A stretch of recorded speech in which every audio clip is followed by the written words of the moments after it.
It's time to bring out the BetterWorldian in all of us. Welcome to BetterWorldians Radio with your hosts, Ray, Mary Sue, and Gregory Hansel. BetterWorldians Radio inspires you with the people and ideas that are making the world a better place. You'll hear how small acts can make a big difference every day. Now, here are Ray, Mary Sue, and Gregory. Hi, welcome to BetterWorldians Radio. BetterWorldians Radio is a weekly broadcast whose mission is to uplift and inspire you to make the world a better place. I'm Ray Hansel, joined today by my co-host Mary Sue Hansel. BetterWorldians Radio is brought to you by BetterWorldians Foundation, and it's co-hosted by the family team that created the popular game on Facebook called A Better World. A Better World rewards players for doing good deeds while helping to raise money and awareness for charities. To date, over 40 million good deeds have been done in a better world by more than 4 million people in over 100 countries. Today on BetterWorldians Radio, we're talking with Marsha Wallace, co-founder of Dining for Women, a nonprofit with a unique approach that inspires, educates, and engages people to invest in grassroots programs that make a meaningful difference for women and girls living in extreme poverty in developing countries. An obstetrics nurse and educator for 20 years, Marsha is a leading proponent for the idea that anyone, right where they are, can powerfully ease poverty, HIV-AIDS, sex trafficking, illiteracy, and other issues that impede the progress and threaten the security of women and girls around the world.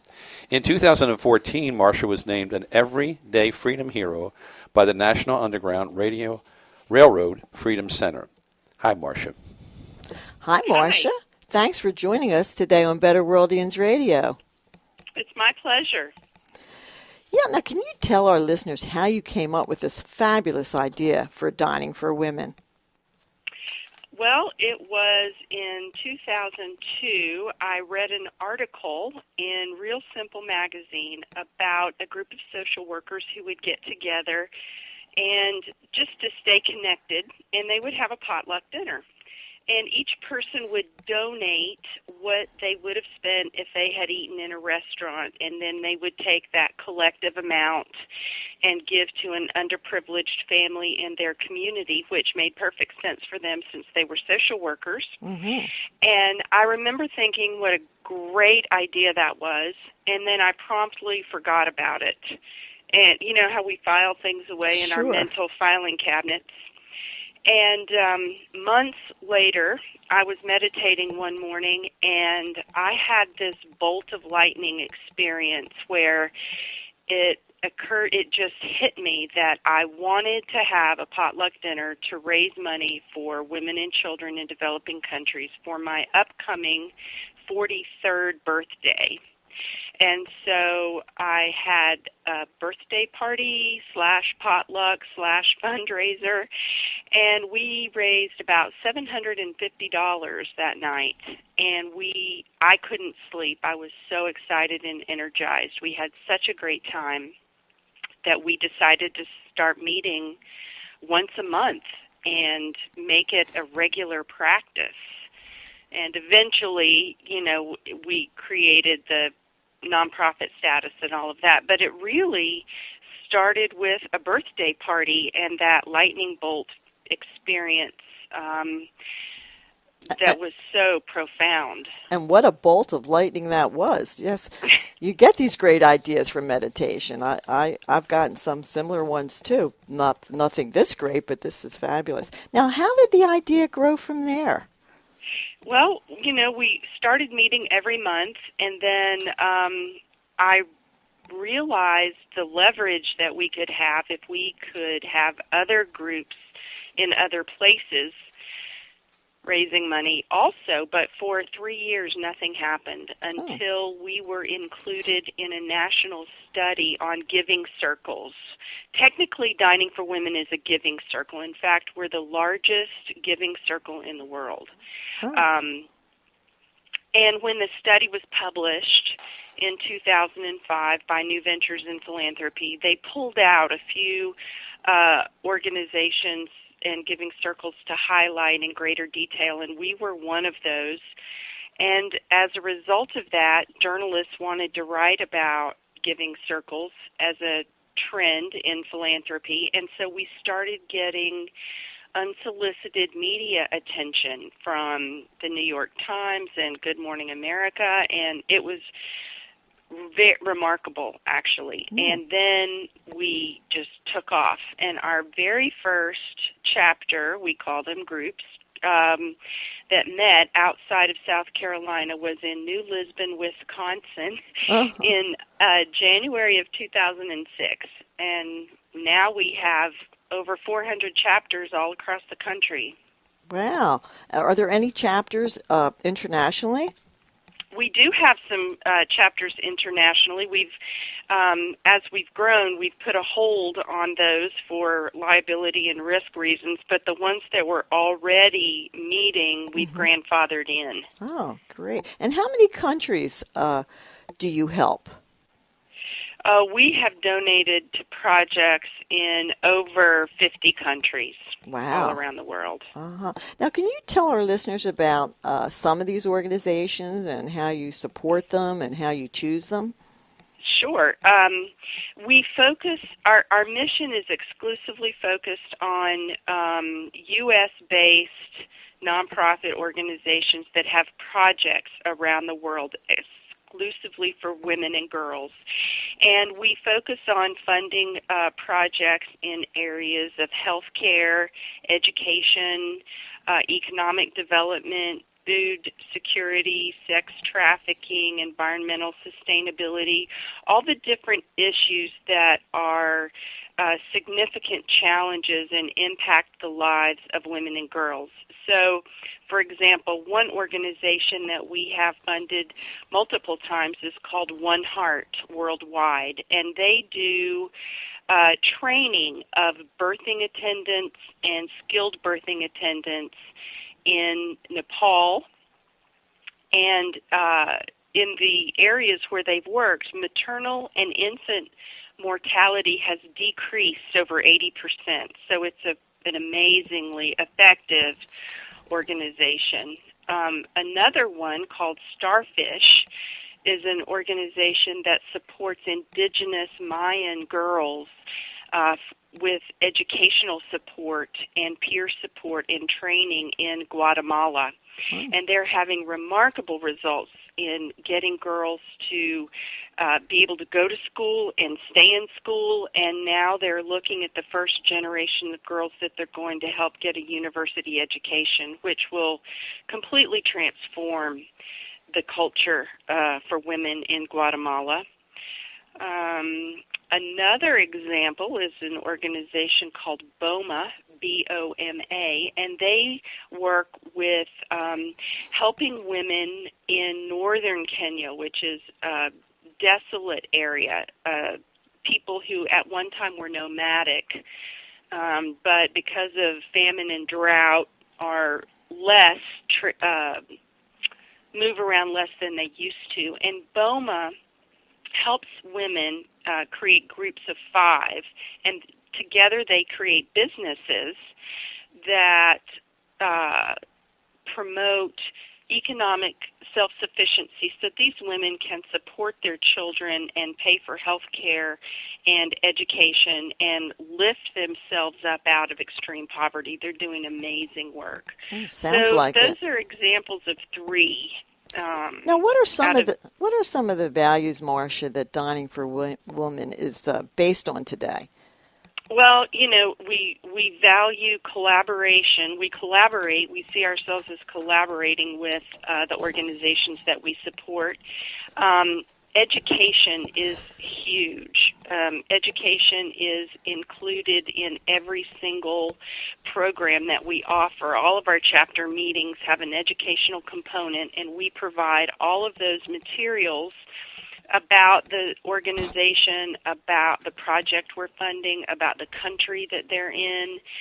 So, in fact, the educational component is as important as the fundraising and generates this sense of connection that women have with the women around the world.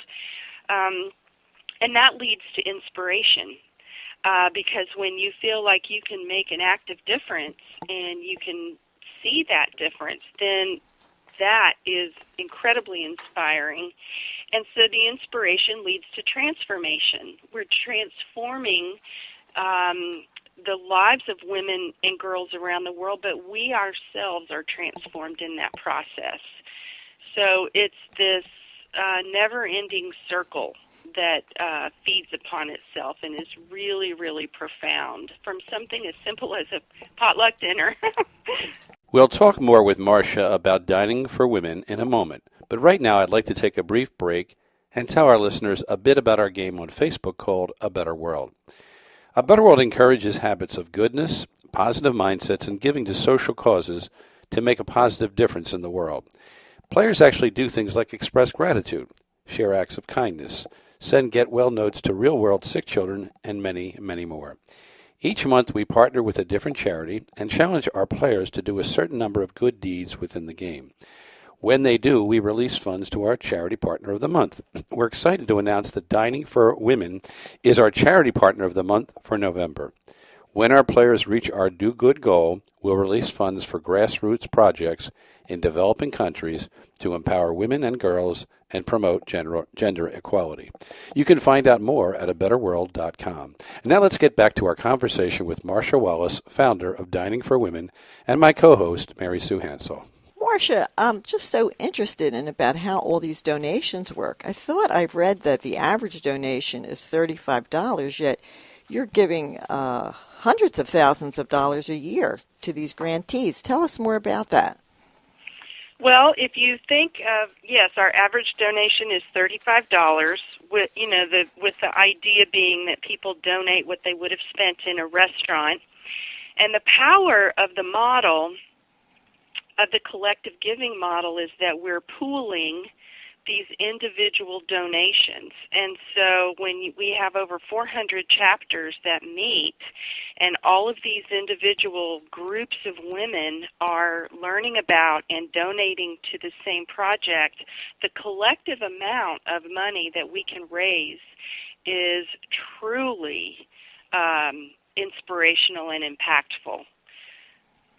Well, can you give our listeners an idea about how much you give each grantee, and say how much every year, and to date what the total donations have been from women around the world? Well, to date, we have given or raised almost $6 million. Wow. $5.8 million for grantees, and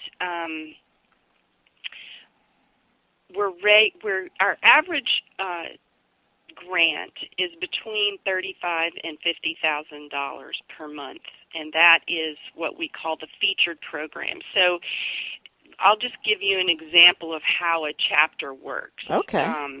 So if you and Ray were part of a chapter once a month, everyone would get together and you would take a dish or, wine or appetizers or whatever you do, and at this gathering you would learn about the featured program for the month, and there would be a short video presentation, and somebody would do a brief educational presentation about the country and the project and how women there are specifically impacted and what the budget for the project is and exactly what we would be funding.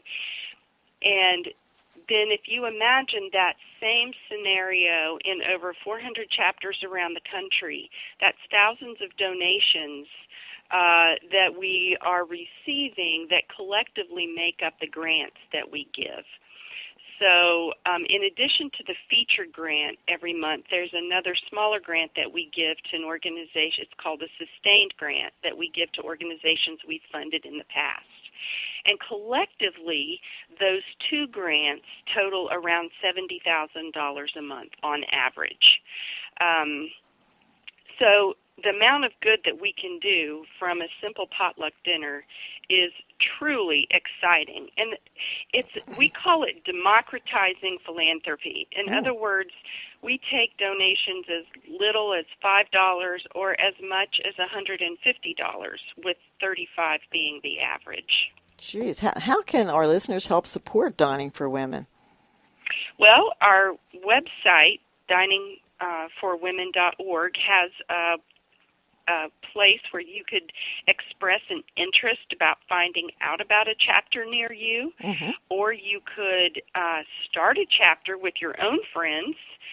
It's easy and fun and incredibly rewarding. And if you are not interested in attending a meeting or being part of a chapter, you can always donate online directly and be a friend of Dining for Women in that way. Well, that sounds great. I think we should all do that. We really need to support women around the world. I read some of the statistics on your website that 70% of the world's over 1 billion poor women live on less than $1 a day. I was just startled by that. And this is making me feel so good that there's an organization that's trying to eradicate that poverty and also educate the women. One of the main causes of global poverty is gender discrimination. And so that's at the root of our mission, is addressing global poverty for women and girls by promoting gender equality. And that's why the education is so important and why we focus on projects in developing countries, because gender discrimination for women worldwide is unheard of in this country. We don't have equality here yet, but it's nowhere near as bad as it is in places around the world, in the countries that we're reaching.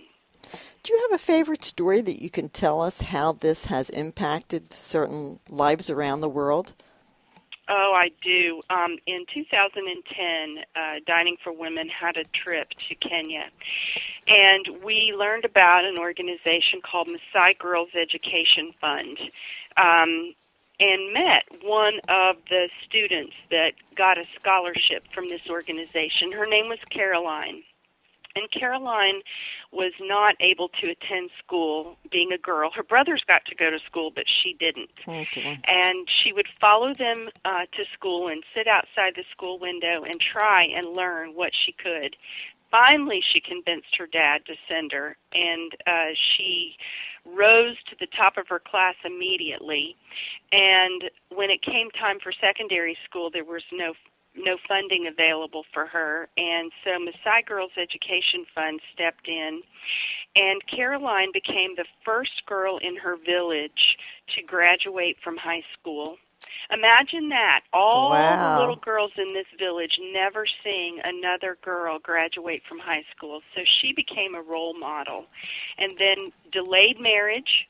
She refused to get married at the typical age of 12 or 13, which is also unheard of here, and has gone on to become a college graduate, and she's a nurse, and she is truly, truly breaking barriers and changing the idea of what's possible for women and girls in the Maasai culture. That is such a wonderful story. You probably have many, many more, and I'd love to read about them, and I'd encourage our listeners to check out your website. Now, what have you? You're welcome. What have you learned, Marsha, about how just starting something small can make such a big difference? Passion and inspiration and education really can lead to transformation, and that's what excites so many of our members in Dining for Women, is realizing that they, with their individual gifts, are part of this greater movement. We really do see the impact that we're having as a movement. And every movement in history was made up of individuals doing their small part. And it's probably one of the most profound ways to create change that I can think of. So you never underestimate what a group of people can accomplish together. And it starts small, but Dining for Women has become something much larger than I ever envisioned. So don't be afraid to take that first step. I think I saw on one of your YouTubes where you said something like, if I would have realized how big this would have gotten, I might have been afraid to do it. Something like that. That's exactly right. I I'm a nurse by training, and I had no experience in fundraising or organizational development or philanthropy or anything. I would have been terrified if I had thought of anything more than just that first birthday dinner. I think that's very inspirational in itself, that, let's just start something small. Don't be afraid where it'll go, and it'll just get there. And so that's wonderful. Now, Marsha, how do you hope Dining for Women is helping to make the world a better place for girls and women around the whole world? Well, with our individual grants, we are impacting the lives of individual women and girls. And our bigger vision is to actually change the way the world works for women and girls, so that the level of discrimination they face is fundamentally altered and that the world becomes a more equitable place. Because studies have shown that in the countries where equity for women and girls is higher, those countries have less violence and less corruption, and they are more peaceful. So literally, it is no exaggeration to say that empowering women and girls leads to a more peaceful world, and that's what we hope to accomplish. And that's a magnificent wrap-up for this wonderful segment today in Dining for Women. I have to say, it's very inspirational. We've seen other situations that are similar but not necessarily focused 100% for women and girls, which I think is really needed more than perhaps almost all the programs that we've worked with. But we have seen a lot of people start small, like Miracle Foundation did, and like Cancer Schmancer, Fran Drescher's program, and the next thing you know, it just begins to take on a life. It takes on a mission. It really begins to spread, and so it's very inspirational to see the work that you've done there. I congratulate you very sincerely for being a great BetterWorldian. Thank you, Ray. I just hope some of your listeners would be inspired to check us out and join us and become part of the movement. Absolutely. For our listeners, you can learn more about Dining for Women at diningforwomen.org. Marsha, thanks again for joining us today on BetterWorldians Radio. Thank you. BetterWorldians Radio is brought to you by BetterWorldians Foundation, a 501c3 nonprofit whose mission is to make the world a better place by encouraging the very best in everyone. We believe it's essential to plant flowers and not just pull weeds. We focus on positive thinking, positive values, and positive actions. In short, our vision is to bring out the BetterWorldian in everybody so that we can all make it a better world. But we can't do it without your help. Donations support our BetterWorldians Radio podcast, as well as go toward developing new features like articles, videos, blogs, and many, many more. We need the help of BetterWorldians just like you to ensure our mission's success and future. So please go to BetterWorldians.com to become part of this important mission. And until next time, as I say each week, please be a BetterWorldian.